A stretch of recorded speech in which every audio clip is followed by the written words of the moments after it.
नमस्कार, न्यूज और में आपका स्वागत है और मैं हूं आपके साथ सोनू। आज मैं आपको ऐसी हस्ती से रूबरू कराने जा रही हूं जिन्होंने अपने एक्टिंग के दम पर दर्शकों के दिलों पर राज किया। चलिए मिलते हैं रजा मुराद जी से और उनसे जानते हैं उनके फिल्मी सफर के बारे में। धन्यवाद सर, सबसे पहला मेरा सवाल आपसे ये है कि आपने बहुत कम छोटी उम्र से ही फिल्मों में काम करना शुरू कर दिया था, तो ये क्या महज एक इत्तेफाक था या आपका शौक?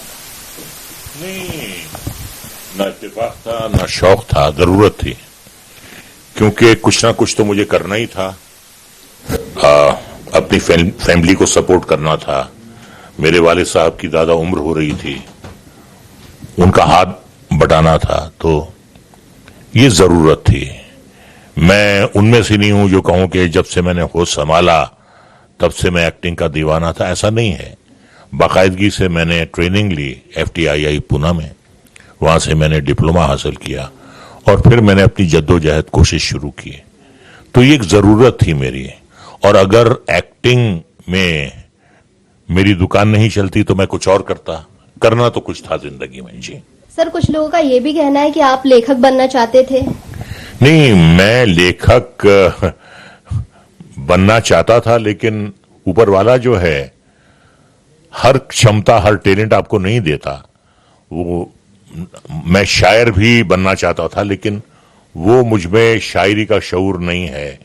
हाँ, जहां तक लेखक होने का सवाल है, तो मैं ट्रेनिंग देता हूं बच्चों को एक्टिंग की, तो उनके लिए कुछ मैं पीसेस लिखता हूं खुद, डिक्शन के पीसेस, सीन्स लिखता हूं, मोनोलॉग्स लिखता हूं, वो मैं खुद लिखता हूं। प्रोफेशनल मैं लेखक नहीं हूं। जी सर, मेरा दूसरा सवाल आपसे ये है कि आपके पिता बेहद शानदार एक्टर थे, तो क्या आपको एक्टिंग में करियर बनाने की प्रेरणा आपके पिता से मिली थी? वो तो मिलती है, वो तो जाहिर बात है। एक पुरानी कहावत है कि बाप पर पूत, पिता पर घोड़ा, बहुत नहीं तो थोड़ा थोड़ा। तो बाप तो हीरो होता है, बच्चे का बाप सुपरमैन होता है, तो आप उसी के नक्शे कदम पर चलने की कोशिश करते हैं। जी सर। सर, आपको फिल्म में पहला रोल कब मिला था? मतलब आपने शुरुआत कैसे की थी? पहला रोल मुझे दिया था बाबूराम इशारा ने। 1971 में मैंने शुरुआत की थी और फिल्म का नाम था एक नजर। वो मेरी पहली फिल्म थी, उसमें अमिताभ बच्चन और जया भादरी थे, तो वहां से मेरी शुरुआत हुई। जी, अब तक मैंने कुछ 584 फिल्में की हैं और 19 अलग अलग भाषाओं में मैंने काम किया है, तो बड़ा लंबा सफर रहा है। जी सर। जी सर, भोपाल और रामपुर से आपका क्या कनेक्शन है? मेरा दतियाल है। जितनी भी महिलाएं हैं मेरे जीवन में, वो सब भोपाल से हैं। मेरी परनानी, मेरी नानी, मेरी माँ, मेरी 3 बहनें, मेरी बीवी, मेरी बेटी, मेरा नाती, सब भोपाल की पैदाइश है। और भोपाल से मैंने 1968 में मैंने हायर सेकेंडरी किया था, तो भोपाल जो है एक अटूट हिस्सा है मेरे जीवन का। फिर अचानक आप विलेन के किरदार निभाते नजर आए, ऐसा क्यों?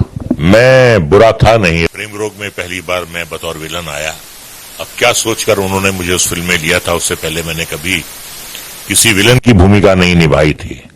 तो राज कपूर साहब ने मेरी बुराई की दुकान चलवा दी, जो अब तक चल रही है। उसके बाद फिर उन्होंने राम तेरी गंगा मैली में लिया, फिर उन्होंने हिना में लिया, और फिर मैंने पीछे पलट कर नहीं देखा। जी सर, कई बार ऐसा होता है कि विलेंस को देखकर लोग डर जाते हैं, तो कभी आपके साथ ऐसा हुआ है कि आप जा रहे हो और लोग खौफ खा गए हों? बहुत बार बच्चे अपने माओ की गोदों में छुप जाते हैं, लड़कियां जो हैं वो रिवर्स में चलना शुरू हो जाती हैं देखकर।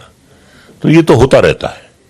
इमेज जो है वो, मैंने जैसा आपसे कहा कि मैं बुरा था नहीं, बुरा बना दिया गया हूं, और इमेज हमारे यहां बहुत काउंट करती है। तो एक बुरे आदमी की इमेज से मैं एकदम बंध गया, तो लोग खौफजदा आज भी होते हैं।